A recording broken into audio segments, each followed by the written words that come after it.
जिसमें हिंदुस्तान का एक भी शख्स इन चारों जंगों के बारे में नहीं बोलेगा, बल्कि खुद पाकिस्तानी अपनी पोल खोलेंगे। Pakistani army, Pakistani air force, Pakistani navy, Pakistani सरकार, उनकी खुफिया एजेंसी आईएसआई, पाकिस्तानी पत्रकार बताएंगे कि भारत से हुई 4 जंगों का नतीजा क्या रहा है।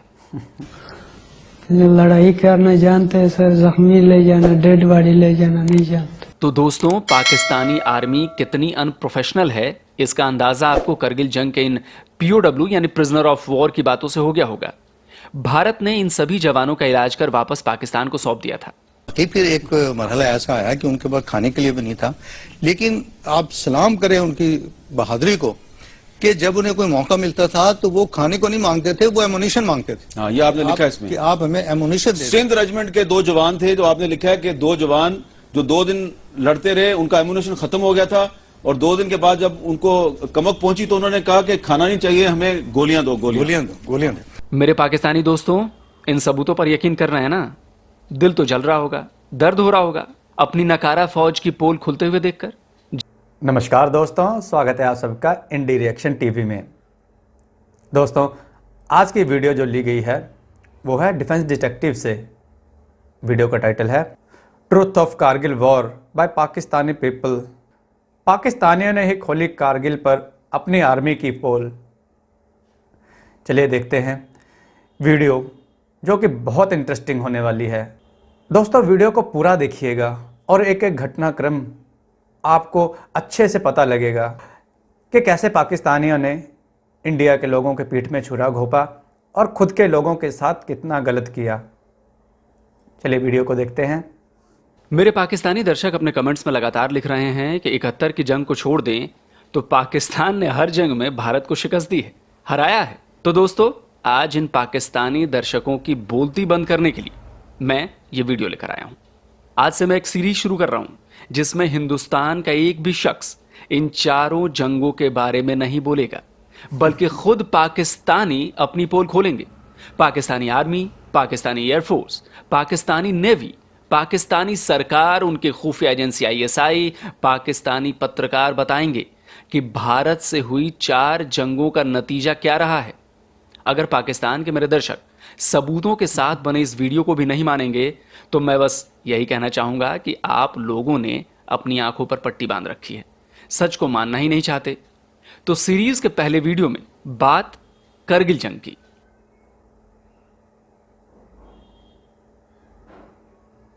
इंडियन फौज वापस चला गया, पोस्ट पर कब्जा नहीं किया। 3 दिन तक मैं वहां पर पड़ा रहा सर।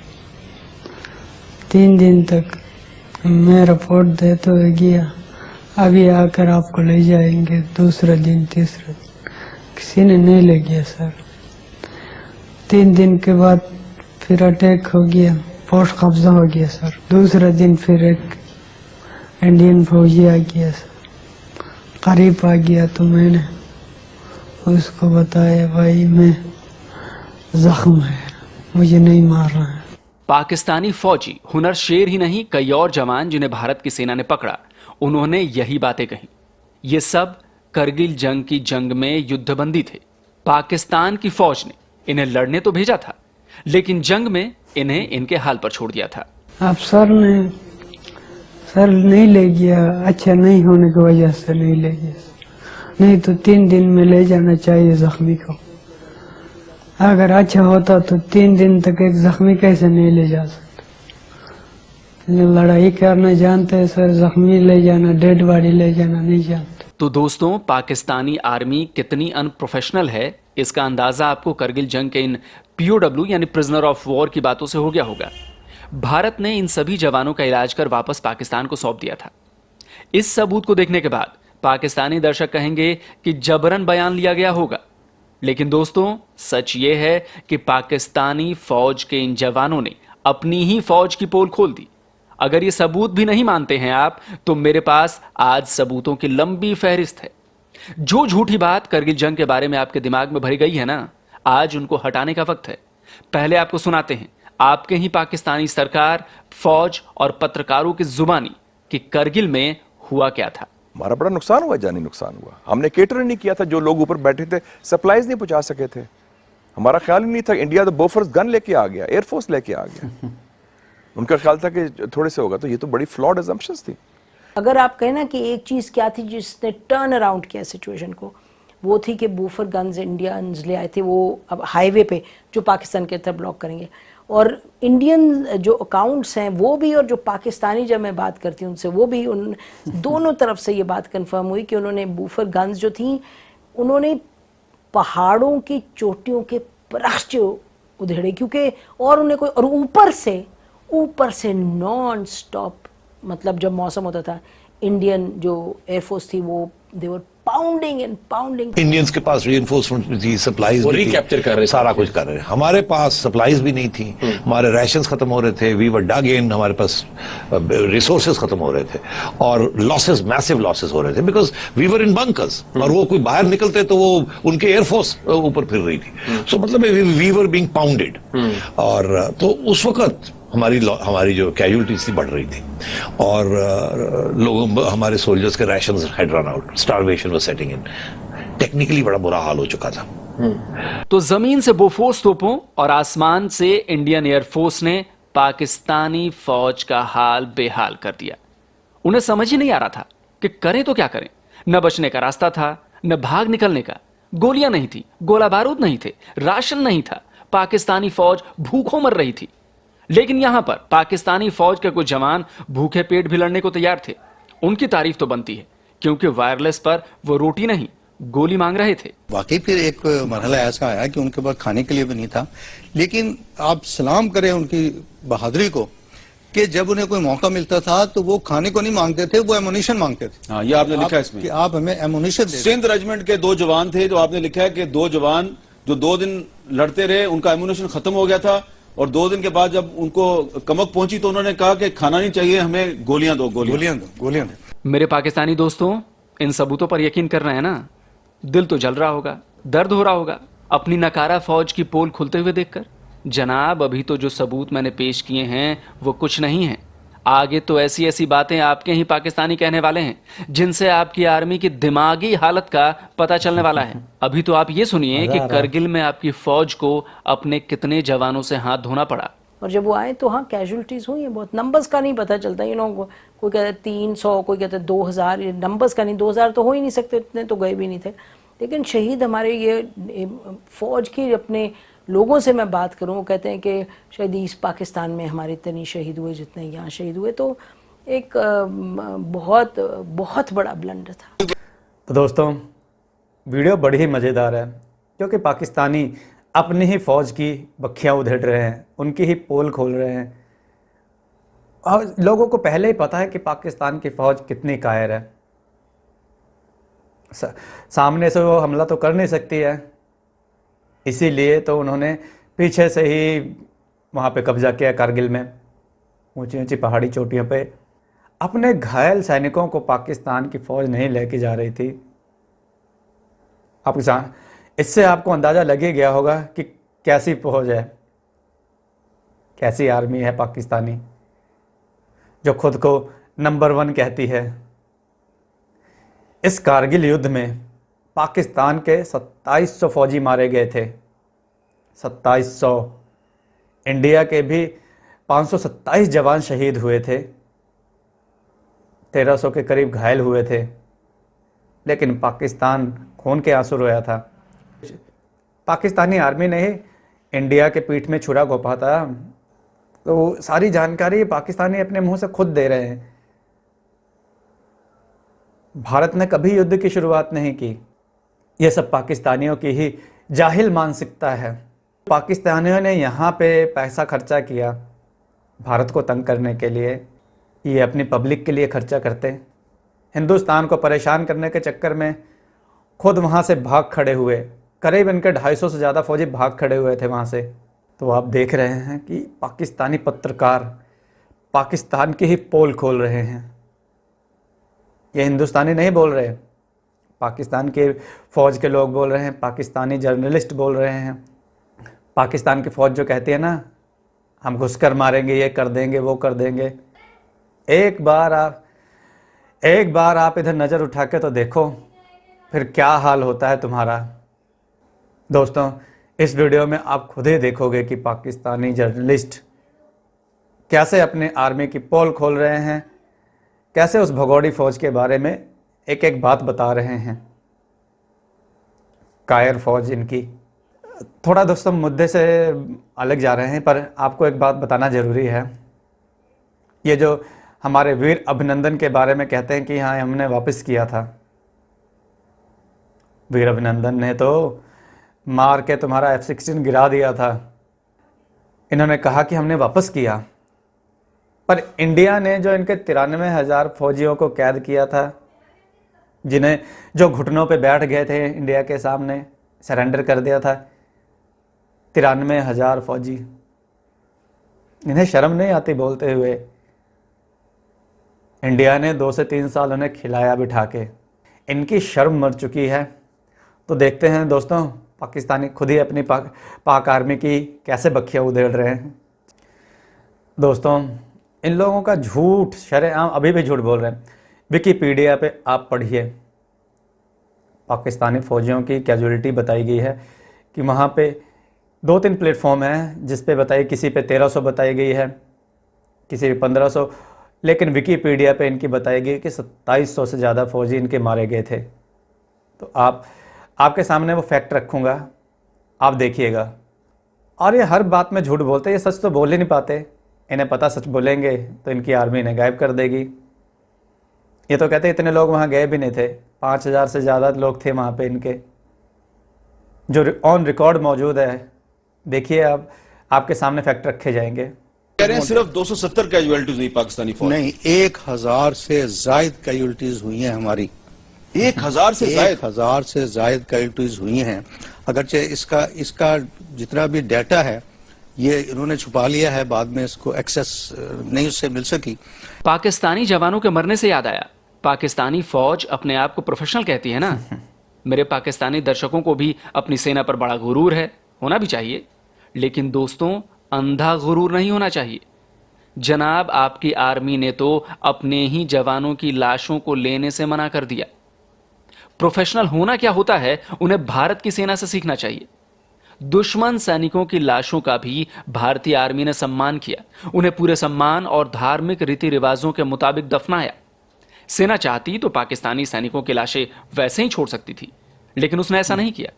जनाब, ये होता है प्रोफेशनल आर्मी का होना, जो कि पाकिस्तानी आर्मी कहीं से भी नहीं है। लेकिन पाकिस्तानी सेना की जब किरकिरी हुई, जब उसका झूठ पूरी दुनिया के सामने आ गया, तो आखिरकार उसे मानना पड़ा कि उसके सैनिक करगिल जंग में शामिल थे। यह वीडियो एक और सबूत है भारत की सेना के प्रोफेशनल होने का। हाथों में सफेद झंडा लिए जो ये जवान दिख रहे हैं ना आपको, वो आपकी ही सेना के जवान हैं। ये अपने मारे गए साथियों के शव लेने आए थे। भारत की सेना ने पूरा सम्मान किया। वीडियो में आप देख सकते हैं कि मारे गए पाकिस्तानी सैनिकों को भारतीय सेना के अधिकारी और जवानों ने भी सैल्यूट किया। यह है हिंद की सेना। लेकिन पाकिस्तान की सेना कैसी है, इसका एक और सबूत देते हैं। पाकिस्तानी सेना की मेंटल ग्रोथ हुई ही नहीं। वो कोई ऑपरेशन ढंग से प्लान ही नहीं कर सकते। उनका दिमाग इतना तेज ही नहीं है कि बड़ा ऑपरेशन तो छोड़िए, छोटा ऑपरेशन भी प्लान कर पाए। ये हम नहीं कह रहे, ये पाकिस्तानी सेना के अफसर और पाकिस्तान की सरकार में रहे लोग कह रहे हैं। फौज के अंदर कोऑर्डिनेशन नहीं थी। एक तो फौज के अंदर सिर्फ 4 लोगों को या 5 लोगों को मालूम था सीनियर लेवल पर, बाकी कोर कमांडर्स को नहीं मालूम था। फिर आर्म फोर्सेस जिसके 3 शाखें हैं, बर्री, बहरी और फिजाई। बरी फौज के कमांडर्स और 4 लोगों के अलावा फिजाई और नेवी वाले को तो मालूम ही नहीं था। मुशर्रफ साहब बार बार कहते हैं कि ये फौजी कामयाबी थी जिसे सफारती और सियासी मुहाज पर नाकामी में बदल दिया गया। ये कामयाबी उस वक्त तक थी जब तक आपका दुश्मन की फौज से सामना नहीं हुआ था, और इनका ख्याल ये था कि जून से पहले जो है उसको दुश्मन को पता ही नहीं चलेगा कि हम यहाँ पर आकर बैठ गए। बर्फ में इन्होंने अपने लोगों को भेजा, और जिन लोगों को भेजा था उनको ये नहीं बताया गया था कि तुम क्या करने जा रहे हो। अजीब तरह का ये एक्सीलेंट ऑपरेशन था। मैंने तमाम कमांडिंग ऑफिसर से और तमाम ब्रिगेड कमांडरों से एक ही सवाल किया कि ये बताइए कि ये जो आप कर रहे हैं, जो जहाँ जा रहे हैं, what are the aims and objectives of this operation. मुझे किसी से इसका जवाब नहीं मिला। शाहिद लतीफ साहब के कोई आपको मकसद समझ आ रहा है कि किस मकसद के लिए कारगिल ऑपरेशन किया गया था? देखें जी, मैं समझता हूँ ये क्लासिकल एग्जाम्पल है उन मिलिट्री ऑपरेशंस की कि जिनका ना सर है ना पांव है।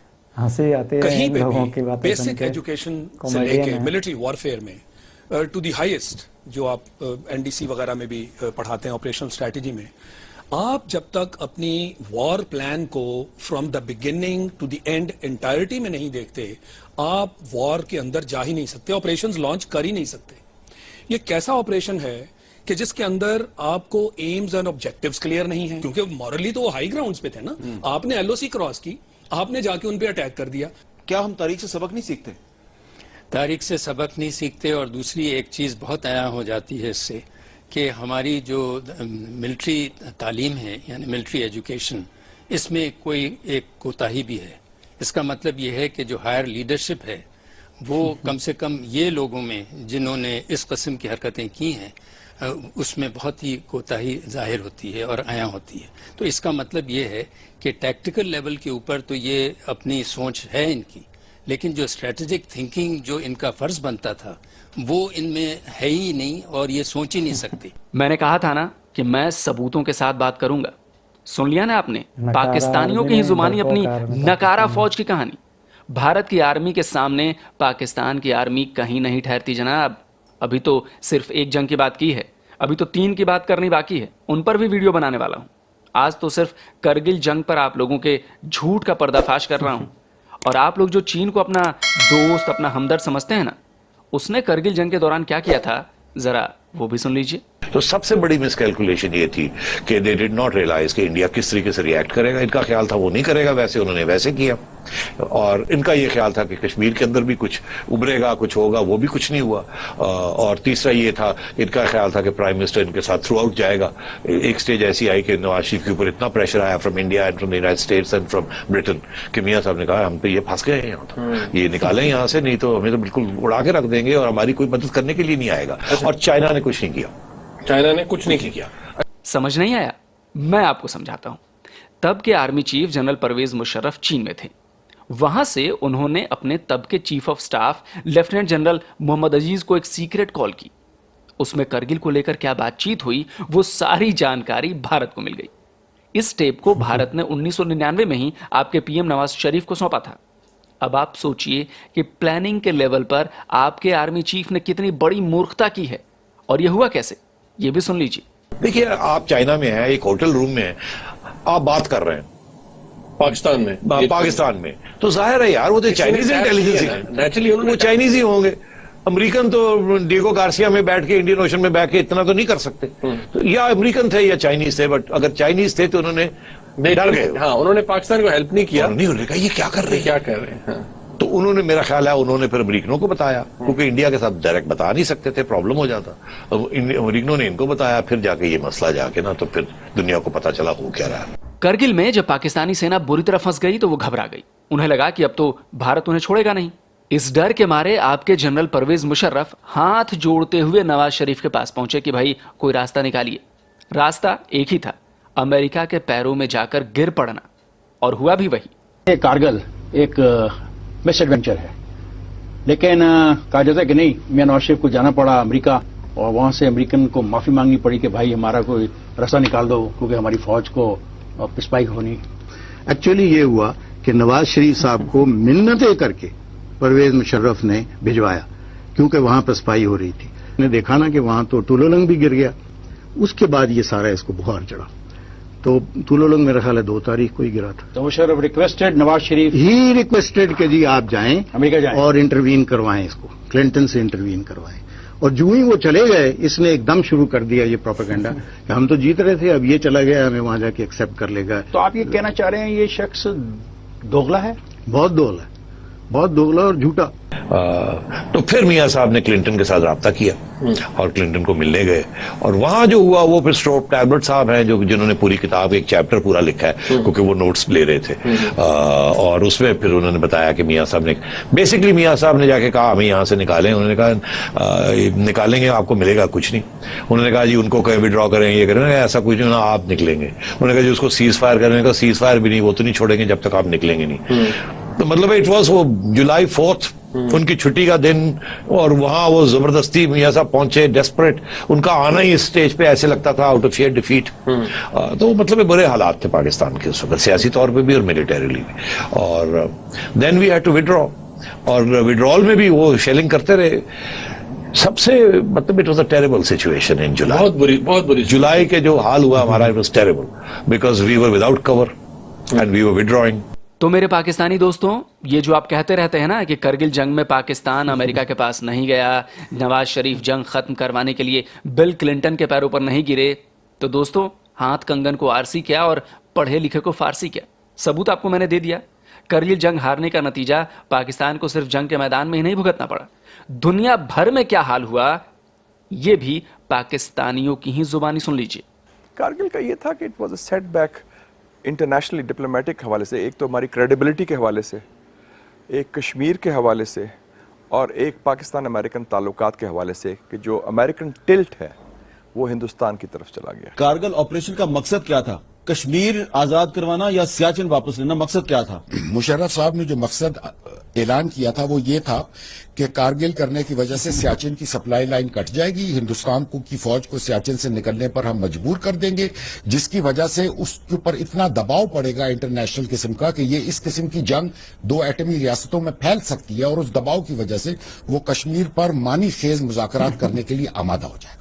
तो क्या तो इस तरह से एक्चुअली कारगिल ऑपरेशन का कश्मीर का उसको फायदा हुआ या नुकसान हुआ? बहुत बड़ा नुकसान हुआ। बहुत बड़ा नुकसान। ये कभी बात आपने मुशर्रफ साहब के मुंह पे उन्हें कही थी?